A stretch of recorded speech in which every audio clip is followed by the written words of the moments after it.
ওকে, আজকের আলোচনার বিষয়বস্তু হচ্ছে ফেনল। ফেনল অম্লধর্মী কিন্তু অ্যালকোহল নিরপেক্ষ। চলো এই বিষয়টা নিয়ে একটু আলোচনা করি। আচ্ছা, ব্রনস্টেড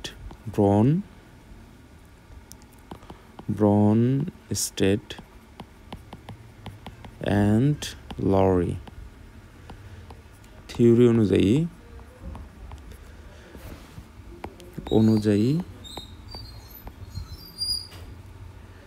ব্রনস্টেড লরি থিওরি অনুযায়ী আমরা যেটা জানি সেটা হলো যে সকল পদার্থ জলীয় দ্রবণে H+ আয়ন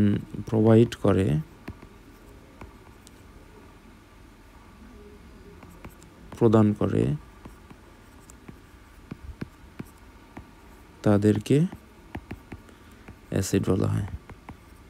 ওকে, সেই হিসাবে এটা ফেনলকে আমরা সবাই চিনি, অর্থাৎ বেনজিনের সাথে OH মূলক যুক্ত হলে সেটাকে আমরা সাধারণত ফেনল বলি। ফেনল, যেটার হলো জাতিগত নাম হচ্ছে তোমার aromatic alcohol. Why? Because of that এইখান থেকে এইটুকু হচ্ছে অ্যারোমেটিক সাইকেল, আর এই যে OH আছে এটা হচ্ছে তোমার অ্যালকোহল মূলক। দ্যাটস ওয়াই এটাকে বলা হইতেছে অ্যারোমেটিক অ্যালকোহল। বুঝতে পেরেছো সবাই? ওকে, এখন আমরা এই টপিকটাকে আলোচনা করবো, এটা কেন অম্লধর্ম দেখায়। আচ্ছা দেখো, এখানে যখন তুমি ফেনল নিবা, এটা হচ্ছে ফেনল। ওকে, একটু বাঁকা হয়ে যাচ্ছে। এটা হচ্ছে তোমার হলো ফেনলের চক্র। তো এটার স্ট্রাকচারে দেখো, বন্ড OH পানির সাথে বিক্রিয়া করে তোমার হচ্ছে ফিনক্সাইড আয়ন তৈরি করবে, -+H3+ আয়ন তৈরি করবে। এখন এইগুলা আসলে তুমি যদি মুখস্থ করো এটা একটা বিষয়, আর যদি লজিক দিয়ে শেখার চেষ্টা করো তাহলে এক সময় দেখবে যে এটা তোমার ব্রেনে দীর্ঘদিন মনে থাকতেছে। তো এখানে ফার্স্ট অফ অল আমাদের যে বিষয়টা একটু ক্লিয়ার করতে হবে, এই স্ট্রাকচারে অক্সিজেনের কি অবস্থায় আছে, আর অক্সিজেন কেনই বা H+ আয়ন দিয়ে দিল। বিষয়টা শুরু করতে হবে অক্সিজেনের ইলেকট্রন বিন্যাস দিয়ে। বোঝার জন্য আমি 1s2 2s2 এর ইলেকট্রন বিন্যাস দেখতেছি 2p। ধরো আমরা দিলাম হচ্ছে 4। এটা হচ্ছে অক্সিজেনের নর্মাল ইলেকট্রন বিন্যাস। অক্সিজেনকে এক্সাইটেড করলে তুমি যেটা দেখবা 1s2 2s2 2px 2py and 2pz। এইখানে দেখো অক্সিজেনের সর্বশেষ পি অরবিটালে টোটাল 4টি ইলেকট্রন রয়েছে, তাহলে এখানে 1 2 ক্লকওয়াইজ 3টা গেল, পরবর্তীতে লাস্ট অ্যান্টি ক্লকওয়াইজ।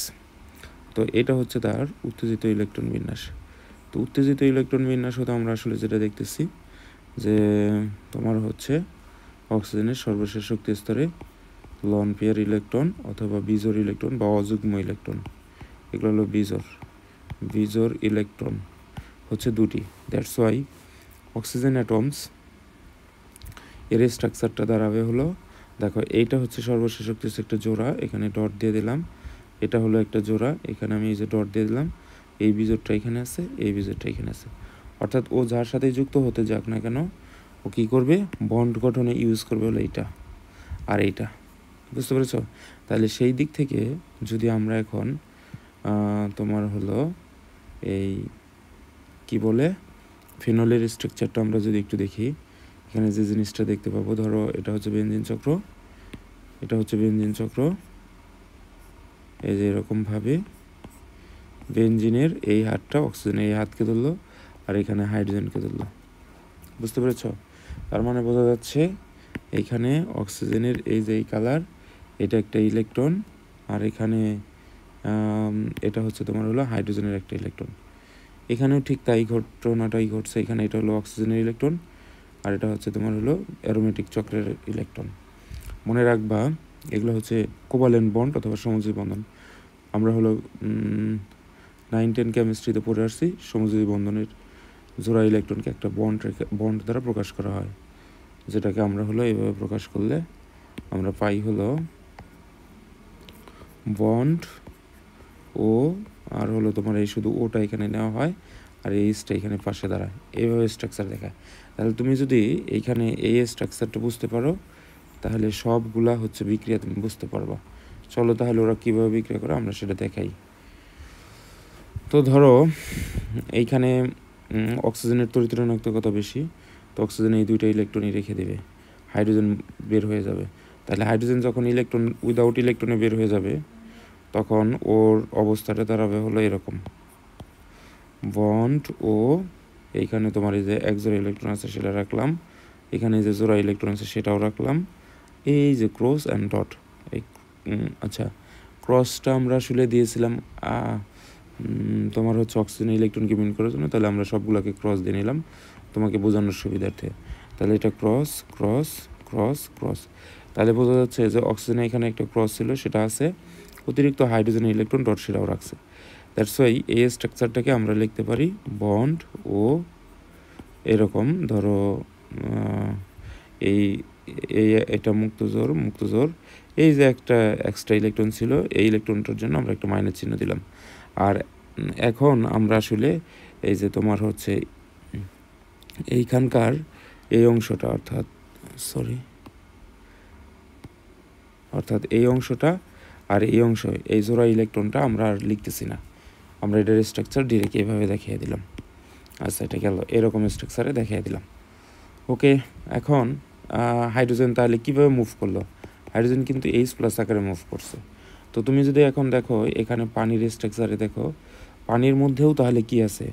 পানির মধ্যে অক্সিজেনে আমরা দেখতেছিলাম যে মুক্তজোর ইলেকট্রন আছে। তো মুক্তজোর ইলেকট্রনগুলো কি অবস্থায় আছে? ধরো এইখানে এক জোড়া ছিল, এইখানে এক জোড়া ছিল।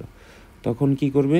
এই হাইড্রোজেন অ্যাটমসকে এক জোড়া ইলেকট্রন সম্পূর্ণরূপে একাই শেয়ার করবে, যেটাকে আমরা নবম দশম শ্রেণীতে অথবা ইন্টারমিডিয়েট লেভেলে ভালোভাবে শিখে আসছি। এই প্রসেসটাকে বলা হয় সন্নিবেশ সমযোজী বন্ধন। দ্যাটস ওয়াই পানি হলো, অক্সিজেন তো আছেই, মানে হাইড্রোজেন দুইটা আছেই, পরবর্তীতে এই যে প্লাস আয়ন এটাও একটা কোভালেন্ট বন্ডের মাধ্যমে ওর সাথে যুক্ত হয়, যেটাকে আমরা দেখাইতে পারি এই দুইটা হাইড্রোজেন আর এটা টোটাল 3টা, আর হলো তোমার ও, অর্থাৎ এই প্লাস আয়নটাও এখানে দেখানো হয়। এইভাবে এটা তৈরি হয়। এখন কথা হলো এই প্রসেসটা আবার রেজোনেন্সে অংশগ্রহণ করে কিভাবে? আসলে আমরা সেটা একটু খেয়াল করি। তো আমরা একটু আগে যে জিনিসটা দেখেছিলাম, এই যে স্ট্রাকচারটাকে আমরা এখানে টেনে নিয়ে আসলাম, এরকম আমরা যদি দেখাই এখন ধরো এইখানে যে কাজটা করা হয়েছিল, এখানে আমরা দেখো একটা চক্র তৈরি করেছিলাম। তো সেই চক্রকে এখন আমরা হচ্ছে কি করলাম, আলাদা আলাদা করে দিলাম, যেগুলোকে বলা হয় হচ্ছে ডেলোকুলাইজড পাই ইলেকট্রন অথবা পাই বন্ধন। আর এইখানে তোমার হলো অক্সিজেনের সাথে সে যুক্ত আছে।